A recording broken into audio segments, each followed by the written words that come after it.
faut qu'on prenne bien conscience que la technologie ne nous tombe pas sur la tête. Elle est faite par des hommes et pour des hommes. Il faut que l'ensemble de la société essaye de savoir quel est l'avenir qui est désirable. L'une peut-être des préventions serait de s'attacher à ce que la médecine soit toujours compréhensible, c'est-à-dire qu'on soit en capacité de comprendre comment est fabriqué l'algorithme. On est en train de créer des systèmes qui vont s'adapter aux humains, mais ça va engendrer aussi des modifications de votre comportement. Donc il faut anticiper en fait ces risques d'isolement, de trop d'addiction vis-à-vis des machines, et de penser que la machine a toujours raison. Donc le libre arbitre, la pensée autonome de l'humain, il ne faut pas la perdre.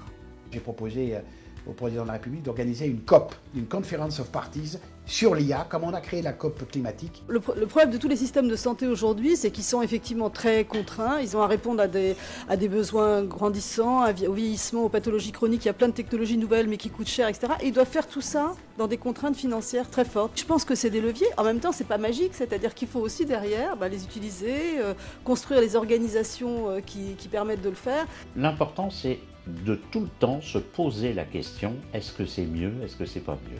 D'où l'importance du débat de démocratie en santé.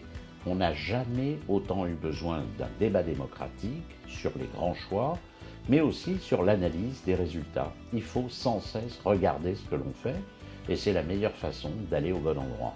La connaissance scientifique doit être accompagnée également de la conscience morale. Ce qui faisait dire d'ailleurs déjà à Rabelais, qui ne connaissait pas le monde numérique, « Science sans conscience n'est que ruine de l'âme ».